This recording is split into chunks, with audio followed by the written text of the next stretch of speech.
Hi, this is Dr. Gayle MacBride, and I just wanted to thank you for getting all the way to the end of season 2. I hope you've enjoyed this season with all of our guests. We are busy working on season 3, so I want you to watch out for it to drop in early 2026. In the meantime, enjoy a mix of rerun episodes that have been curated for you by our intrepid host, Michael McBride. These rerun episodes are a mix of the most listened to, the least listened to, and all of our guests. We're going to give them a repeat performance as well. So thank you for following along with us on this journey. Don't forget to like, comment, and share. This helps us get more listeners. And please, even though we are on a break, we are watching our mailbag. So thanks for listening and look forward to season 3 in 2026. Well, hey there. You've stumbled upon the intersection of internet quandaries and psychological insight. Welcome to Veritas Views on AITA, where the quirks of the internet meet the expertise of Veritas psychology partners. Thanks for joining us. I'm your host, Michael McBride. I'm joined by our dynamic trio of psychologists. Hi, I'm Dr. Gayle MacBride, and of course, I'm here with Dr. Daniel Kessler, but we have brought Dr. Bill Hoekstra back. He is trained in sleep work as well as trauma, and who knew he also has a forensic background. You can find him at the Mood and Sleep Clinic in his private practice, among some of his other interesting pursuits. Welcome, Bill. Thank you. Thank you for having me. Yeah. And again, I'm Dan Kessler. Gail and I run a Veritas Psychology Partners together. We're really happy that Bill was willing to come back for a second episode, an encore episode after our first one. And as I mentioned near the end of the first one, I was like, what? He didn't go run screaming. No, he didn't. But I thought, gosh, I'd go see this guy for therapy. Yeah. This is good. So I'm glad you were willing to come back and endure another episode with us. So thanks so much. Michael, you brought us a problem to resolve. I did. Yes, I'm full of problems, apparently. Welcome all three of you. For any of the newbies out there, though, first, if you don't know what we're talking about, essentially what I've done is I've gone on the internet and I found somebody who had posted a scenario asking, who's the asshole here? And generally the readers help answer those questions. But in this case, we have three psychologists that are going to weigh in. It's not a professional opinion. It's just kind of like talking through some thoughts and ideas and that kind of thing. And where the post is specific, I've tried to make it a little more discreet. And if you're new, stick around through the end. We always have some kind of bonus conversation. Not sure what it'll be this time. We'll see. Okay, so the headline this time is, am I the asshole for refusing to give up my dog for my fiance's allergic daughter? Wow. You've stunned three psychologists into silence. That is well-chosen conundrum. Thank you, Michael. Sure. Excellent. Yeah, these are so tough when there's a, but without hearing any more, I'm going to go ahead and, jump in because I like to do that. There's so many problems where there isn't necessarily a clear, many of our couples conflicts are those exact conflicts that don't have a absolute right or absolute wrong. Although perhaps we're going to hear something that's going to tell us it's an absolute right or wrong. So maybe I should let's hear the problem, Michael, before we render anything further. For sure. Well, here are the details we got. The poster is 34 female, and she has a golden retriever. The dog has been with her for 7 years, and according to her, he's more than a pet. He's family. Her fiance is 37-year-old male, recently moved in with his 9-year-old daughter. The daughter is severely allergic to dogs, not the take Benadryl kind of you're fine kind of allergy. She actually breaks out in hives and has serious breathing issues. The fiance knew about Max from the beginning, and when they were dating, he swore the dog wouldn't be a problem because they didn't live with her at the time. But now that they've moved in, it's a constant issue. The daughter's allergies flare up anytime she's here, and now the fiance is demanding that she rehomes her dog for the daughter's safety. The poster has mentioned a number of different compromises, keeping the dog out of the stepdaughter's room, constant deep cleaning, investing in air purifiers, even boarding the dog part-time when the daughter is over. But none is good enough for the fiance. He says she needs to put the daughter first and get rid of the dog entirely. He also made it clear that if we don't, we might need to rethink the wedding. I told him flat out, I'm not rehoming the dog. I love all of them, but the dog is family and has been with her the longest. I'm not dumping him like an old piece of furniture. The fiance thinks she's being selfish and that she's not ready to be a stepmom. His family keeps piling on, saying that she's prioritizing a dog over a child, and now she's the villain. Her friends are split, and so she's coming to us saying, is she the asshole here for choosing the dog over the daughter? So are we therapists first or are we human beings first? So like the human beings part of me first. says, run, don't walk. That's yeah, that is that smacks of so much control and manipulation to me. Yeah, I mean, On behalf of the man moving in who knew she had the dog for so long and knew he had a daughter who was allergic. Unless we're finding out that there's like a surprise allergy, but I don't think that's the case. But I think what seems like the surprise in defense of the dad here is that the degree of the daughter's allergic reaction. Like, I think this is one of those situations where you don't know how difficult this is until you move in and you go, oh shit, this is really a problem. Yeah. But I don't think it's the problem of the OP. I mean, she had a home, it was stable. They want to move forward with their relationship because they have a wedding date. But this moving in prior to the wedding and then discovering the dog is a problem is not really a problem of OP. It's a problem of this dad. And I presume the daughter's only there part-time because she's got a biological mother somewhere else or another parent who's taking care of her the other portion of the time. And I think it's for her biological parents to decide what is the best option here. I mean, one option could be that she only visits during the day or she does spend less time at that house. And I know that's kind of sucky and the dad doesn't want to give that up.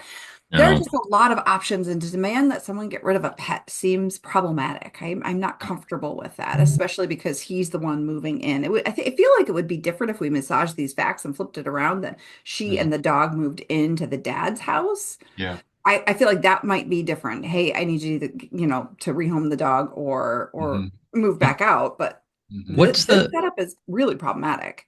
Michael, again, what's the level of the allergy as far as like, is this life threatening? Is it just like she gets a little sneezy? Like she has breathing issues with a relationship to it. It doesn't say life threatening, but it's not something Benadryl's happening. Okay. So it's not like she sniffles a little bit and has a runny nose and moves on. It's like it's a rash though. Yeah. This is I mean, this is problematic, and I'm not ready to necessarily label dad here being manipulative or pushy. I'm gonna push back on both of my colleagues here a little bit and say that here's dad is very concerned about his daughter, and I think that sometimes we think things aren't a big deal until we find out they are a big deal, and now they're a big deal, and this may be run, don't walk, but for a different reason that sometimes we realize through no fault of our own that we're incompatible for some reason that's unrelated to the relationship. He wants to have children and can't imagine life without children. And she never wants to have children. Sometimes relationships don't work out for no fault of our own, but because there is something that makes create a basic incompatibility. And I'm not sure if the dog is that basic income fits that category or not. We certainly see that category in like one person desperately wants to have children and can't imagine life without children. And the other person would absolutely never want to have children. And there's not necessarily a compromise. You can't necessarily have kids part-time. And this is one of those ones where both people are saying this is not a compromise I can make. Yeah. Now the question is so the internet started saying, and we're kind of saying, well, maybe one of them should. No, I don't think one of them necessarily should make a compromise on this. I mean, kind of to your point, maybe this isn't the right relationship for you because there are differences here. This isn't a right or wrong. I think we're really feeling stumped because, I mean, as a person, I would really struggle to rehome the dog, and the amount of stress that it would cause on this dog in sort of the middle of its life. I suppose it's got, probably another half of its life to go, which is a long time to put a relationship on hold. So we Mhm. have some absolute non-negotiables on the table for this couple. And so to your point, Dan, maybe they're not the right couple to kind of proceed forward through kind of no fault of their own. What I do think is happening here that's a little bit problematic, and unfortunately, it's one of those themes that we pick up on a lot of times, is this rom-com phenomenon, right? We're not Mhm. having peaceful, thorough conversations. We're kind of slinging out solutions and batting them away and going, fine, and kind of it feels like it's got a bigger sort of drama feel that's going to fuel that Yeah. rom-com as opposed to having a really good, thoughtful conversation about these differences. And I suspect that the emotions are high because these two people probably do really love each other, and Mhm. in another world with other circumstances, maybe they'd make a really great couple going forward, and they're really stuck on, gosh, this feels really big and we Mhm. don't know how to do this, even though we have really intense and positive feelings otherwise.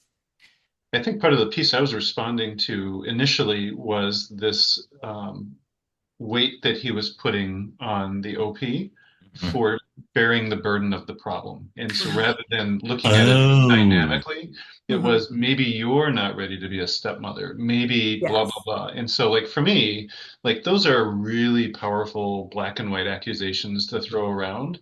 Hmm. So, and again, what we don't know is like, what is the development of this? It would be hard for me to imagine that he didn't know that there was an allergy on board prior to them deciding to kind of cohabitate. And so I imagine the daughter's been to the house before. I just, for me, that felt really, I don't want to use gaslighting because that's a maybe a little overused term, but Hmm. it felt really unfair that all of that Yeah. shifted so abruptly. And Shit, Bill. Sorry, Gail. oh, I no, have I to was going to jump. say that fits with what I was saying, though, those high emotions. Like, I think we're Yeah, yeah, throwing things out Yeah. like, I think you're not fit to be a stepmom right. because that was, that lacks that depth of conversation. And I like the way you put it, that bearing unequal amount of weight, Yeah. pressure I, on I, solving this. I want to rescind what I previously said then, Bill, because you've convinced me here. Because my first thought is he's not being manipulative. He's learned something new and now he's setting a limit. But as you remind me of that comment, like maybe you're not ready to be a stepmother yet. Yeah, right. Right. And now one of the things we don't find out when people write the unfortunate things, we don't find out what she said before he said that. Right. Like, Yeah, yeah, yeah. did he say like did she say to him like if you really loved me you would accept my dog too, and he said well maybe maybe you're not Right. really like was this in the midst of an argument, and how did it come out? But as an isolated comment, that Yeah, comment yeah. really feels manipulative. You're Mhm. Right. absolutely right. Like it feels like if Yeah. you maybe you're not ready to be a stepmother yet, and I do want to be the fly on the wall that here's what preceded that comment, Yeah. Right. because it might have been equally awful, but that's a pretty Yeah. awful comment.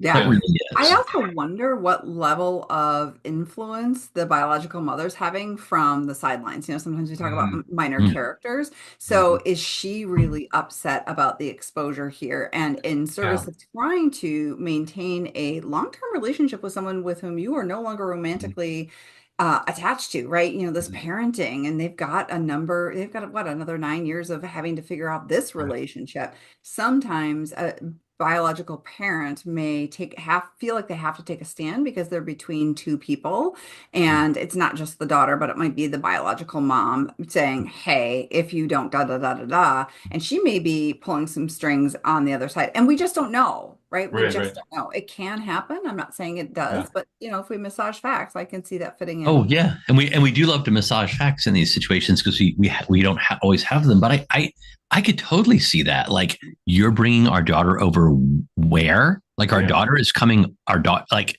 How you're many times have you had someone in around. your office, Like right, that says, "Gosh, my former partner is Right. saying these things to me, demanding that," and Mhm. and we even write some of this stuff into divorce decrees.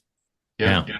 So, So if I shift gears, so like that was my human response. And so like oh, if I shift gears to like the Oh clinician response, so like I'll just quickly put on like a professionalism thing. Like for me, I would be really interested, kind of like to your point, both of you, like so if we had a stenographer, like let's read back the language all the way leading up to this moment.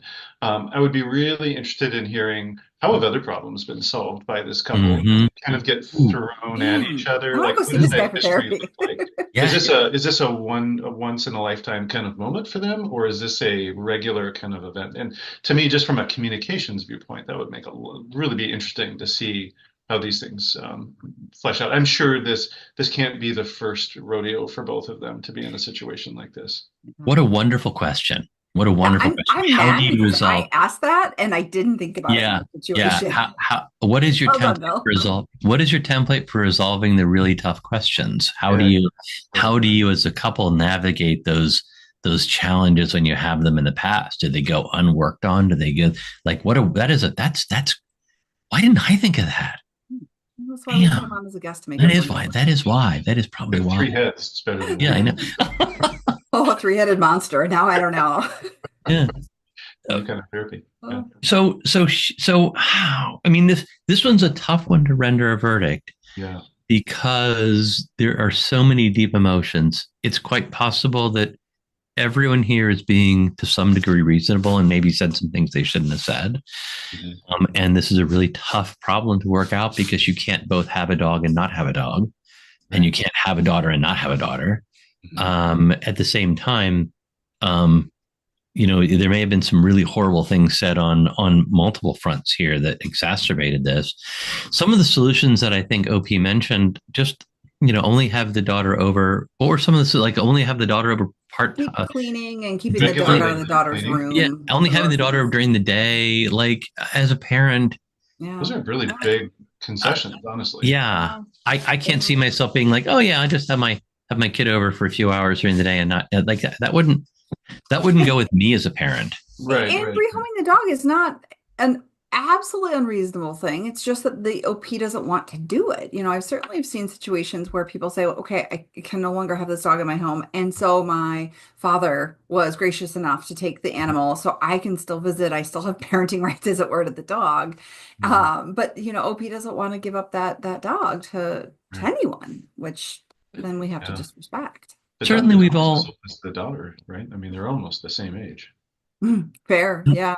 It'd be interesting to hear what the relationship between the dog and the daughter is. Just because a child is allergic doesn't mean they don't want to love them and hug them and have them forever. So yeah.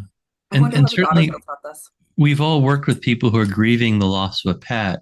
And we hear this comment. I've heard this comment many times, like, not that they don't love the pet more than their parents. Okay. I'm not saying that, but people sometimes say this is harder for me than when I lost a human loved one. That's right. No, I wouldn't. I certainly wouldn't have chosen the, but like when my parent died, they weren't in my life day in and day out, right? And they'd been very ill for a while. In the same way the dog was. But the dog is there every single day, and this is like emotionally harder. I've heard people say this is emotionally harder for me than it was when I lost this other loved one who's a human. So I think it's really, really.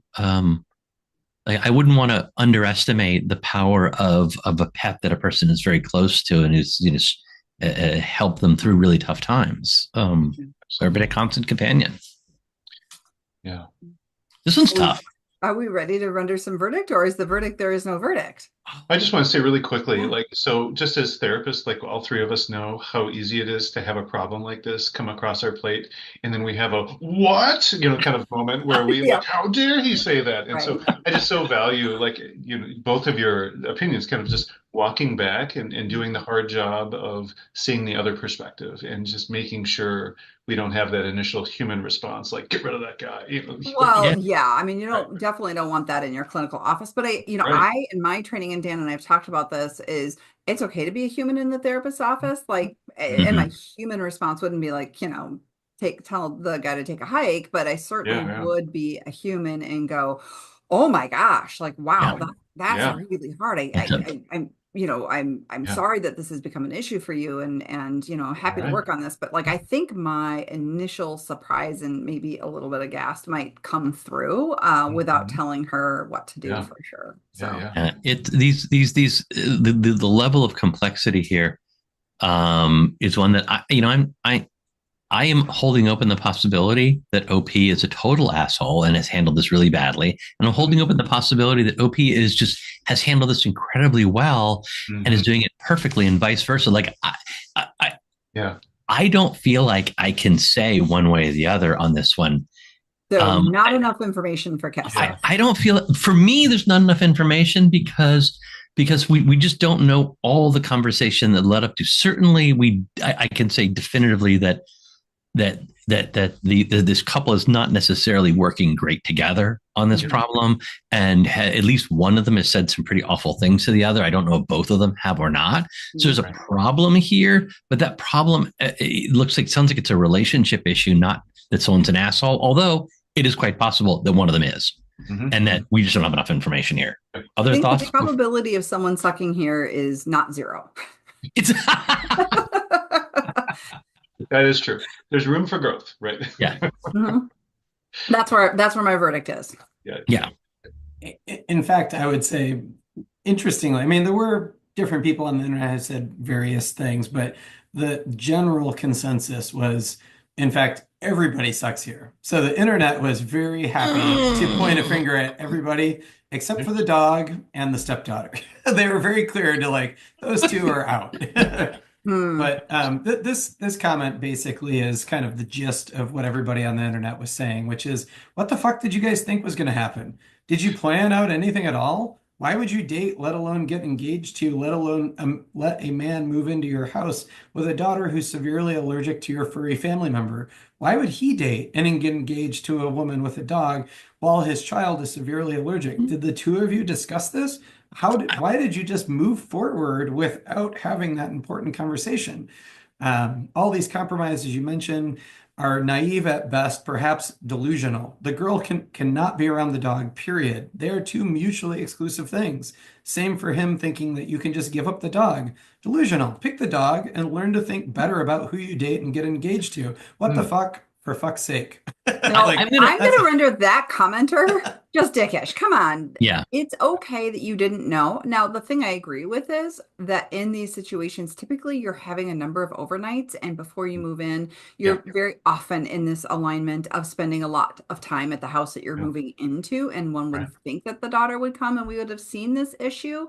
But I'm not at the level of that summary or poster. I think that poster might be overstepping just a little.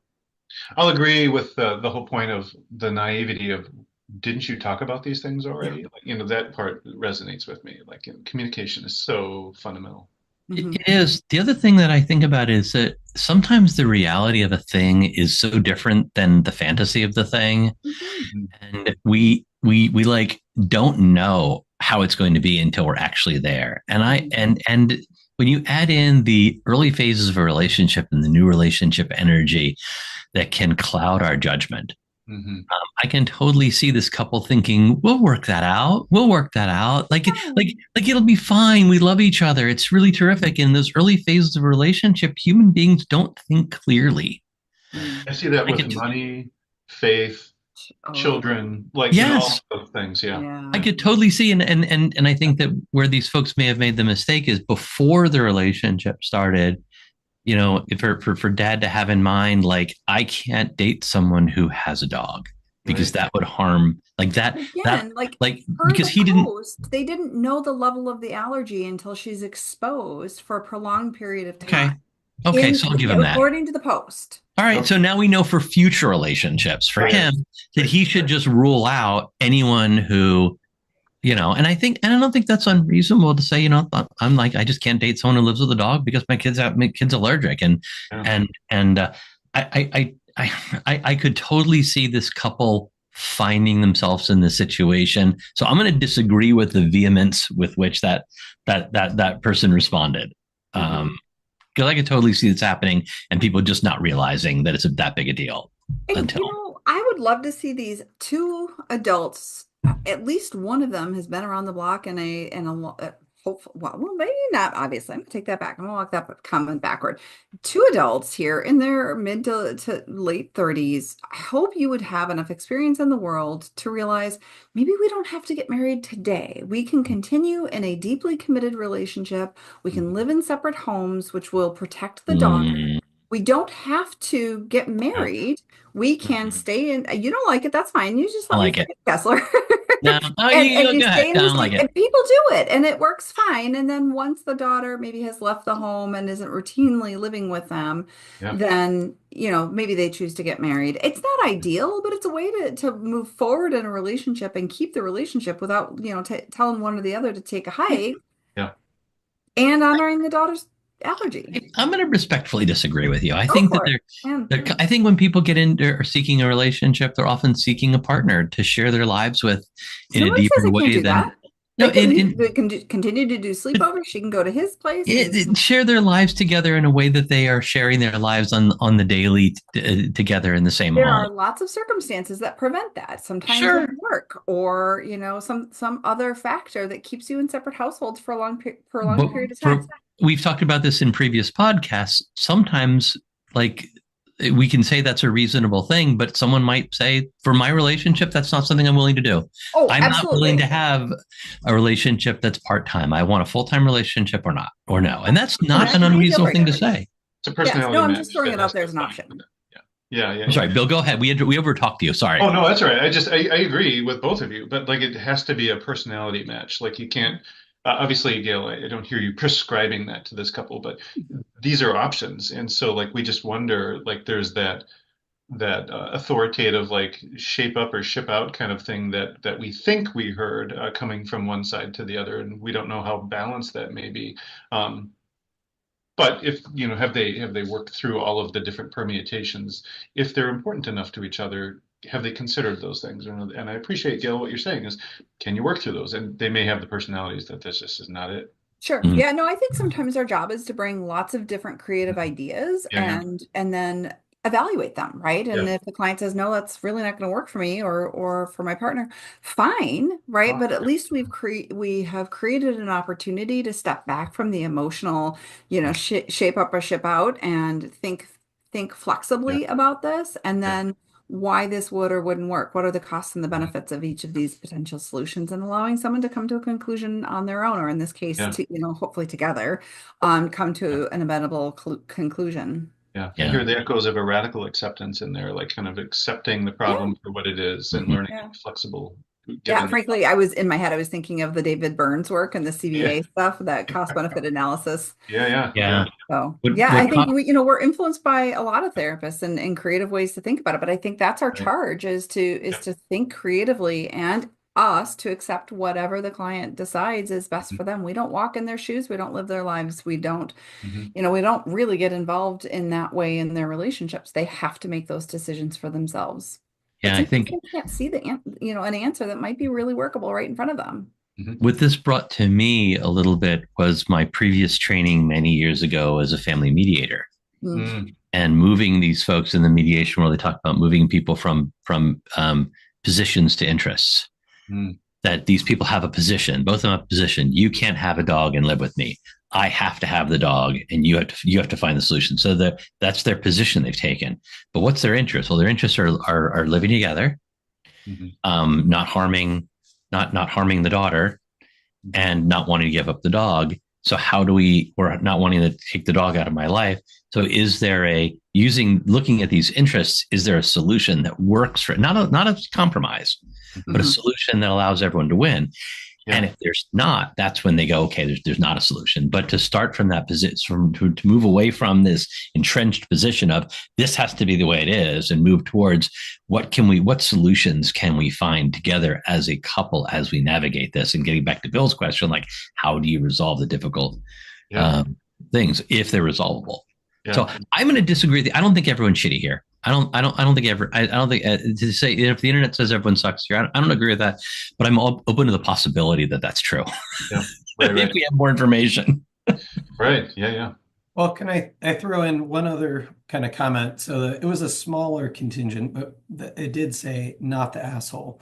And then this poster kind of encapsulated that idea, which was, I agree with Tim. It's time to, which is the fiance's name. It came out later in the post. It is time to rethink the wedding. He's not putting his child first over your dog. He is putting his child first over you. As a father, he's entitled to do that.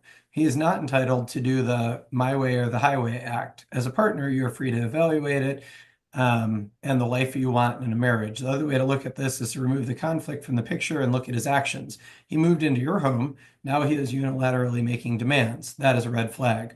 Additional concerns. This is not a good look for him either way. Here are some other scenarios. A dad who is so clueless he has no idea how bad his daughter's allergies are. A dad willing to disrupt his daughter's life by moving in with someone instead of having the OP move in with him and having that new environment be a hazard to her health. And 3, a partner willing to put his daughter's well-being at risk just to get his way. None of these are great. He's the asshole, not you. I don't know enough to say that. Yeah, I feel like there's some assumption there, a little strong. But it's also possible. I mean, the probability is greater than 0. Yeah. The possibility is greater than 0. Yeah. Great. Thank you, Michael. Really, this was one that really brought up a lot of great conversation, and I appreciate your bringing this challenge to us. Yeah, well, thank all 3 of you for another riveting debate and a glimpse into the collective conscience of the internet forums. Remember, morality is often, shades of gray and not just black or white. And thank you, Bill, for reminding us that we are humans and therapists, and both reactions belong in the room at times. Absolutely. Yeah, and we do certainly have those human reactions, and sometimes we govern them, and sometimes we use them. So I also appreciate that. And thank you for having me. It's just so fun to be in this room and kind of imagine myself as like you guys as my therapist, and I so value your opinions. It's so amazing to hear like other people's ideas bouncing off when it's you and your own all the time. It's awesome to have a 3-headed monster, as it were. So yeah, no, it was a lot of fun, and Michael was asking me a little bit about you, and I was like, oh yeah, I've known Bill a long time. And here's my metric: if I went to a conference, I would actively sit next to Bill at the conference. That's not always true for everybody. So I appreciate that. I appreciate your professionalism and it's been great. Thanks. Yeah, likewise. Definitely likewise. Yeah, well, please follow and share Veritas Views and the podcast platforms, the neighbors and friends. And as always, stick around through the credits for whatever the bonus conversation will be. See you on the flip side of the credits. You can follow Dr. Dan Kessler at Dr. Dan Kessler and Dr. Gayle MacBride at Dr. G. MacBride. Oh, and you can find them both at veritaspp.com. Credits. Tickling the Ivories, Matthew Reddington. Art, production, and design, bringing the show together with flair and finesse, Michelle Love. Recording and editing, turning chaos into something worth sharing, Michael McBride. Intro, outro, I'm Kelly Buttrick, a VO talent who just happens to be Dr. McBride's cousin. Cats, CJ, Linus, Sadie, and Griffin. Hosting by whomever lost the coin flip. Interruptions by all their children. The content of this podcast is for informational and educational purposes only and is not a substitute for professional mental health advice, diagnosis, or treatment. Listening to this podcast does not constitute a therapist-client relationship. If you believe you may be experiencing a mental health issue, please seek the assistance of a qualified mental health professional. If you are experiencing a mental health crisis, you can call or text 988 from anywhere in the U.S. to be connected to Crisis Mental Health Services. Thanks for listening. As promised, here's that bonus conversation. So for our bonus conversation, I would like to ask you some this or that questions. They're totally just kind of random things I came up with. I'm going to ask both Bill and Dan to weigh in. I'll probably alternate who goes first just to make sure that Dan also experiences the lovely white hot spotlight of the urgency of having to answer. Yeah. All right, Bill, I'm going to go with you first. This or that? Ping pong or pickleball? Pickleball. Ping pong. Yeah. I never played pickleball. So why not pick it up then? Yeah. Bill, do you play pickleball? I don't, but I played tennis before, but it just feels more active than ping pong. Oh, yeah. Well, you should come over sometime. We'll play ping pong. We'll see which is more active. Especially against our youngest son. Boy, he's a I know. Yeah. Mm-hmm. Okay. Dan, mountains or desert? Mountains. Bill? Mountains. Mountains. Why mountains, guys? Ooh, yeah, I would That's say cool. it's a challenge to go up. I like going up things, and so Yeah. desert is beautiful. I love deserts too. Mm. But I love the challenge of going up and then seeing. I've hiked in both, and it found the mountain hike to be, I don't know. More serene, peaceful. You know what? Here's the thing: is I've only ever hiked in a mountainous desert. Oh, mm-hmm. So how about mountainous desert? Because I have hiked in a mountainous desert before, and it was enjoyable, but I like the trees better. So there you go. All right. My next one is inspired by our intrepid podcast host who, yes, you, Michael, who asked me to propose this one. And I thought it was a bit preposterous at first, but I want you to hang with me because the this or that is you have to choose to keep one. Okay. That's the premise. So this or that, do you choose mosquitoes or ticks? Ticks. Ticks. Ticks? Ticks. Yeah. For both of you. Absolutely. Okay. And I think that was the choice too, because they were more avoidable. Yeah. Yeah, they are. You can manage those easier. Yeah. Yeah, you don't have to worry about if you're sitting, if you're sitting on your back deck in the early evening in the summertime, you can avoid the ticks aren't bothering you. Right. As long as you don't get that kind that gives you the protein problem where you can't eat red meat anymore. That's problematic. Yeah. Yeah. Okay, let's see. Where are we at? Hummus or salsa? Hummus. Ooh, there's so many kinds of salsa and hummus. I'm going to say hummus. Ooh, yes. Yeah. I love hummus. Yeah. Okay, one more. Oh, Dan, I'm going to serve this one to you first. I think I know what your answer is going to be. Za'atar or curry spice? Za'atar. Curry spice. Yeah. And they're different kinds of curry. They both have their place, though. They do. Yes. So maybe it's not good either or. They both have their place. But I have curry once every couple of weeks, and I have Za'atar like almost on every the days day. You don't have curry? Almost every day, pretty much. Yeah. So. Well, thank you for playing along. It's fantastic. I told you they were a little bit out there and random, but they're a great way to kind of get to know us on that human level. Absolutely. I always like it. Yeah. And honestly, the mosquito and tick thing, like I was thinking of, the inconveniences of ticks and certainly the problems that go along with them. But mosquitoes are mass murdering fuckheads. I mean, they kill like 1 million people a year. They so do. like, fuck those they guys. Do. Like they need to go. Absolutely. Fuck those guys. I totally agree with you.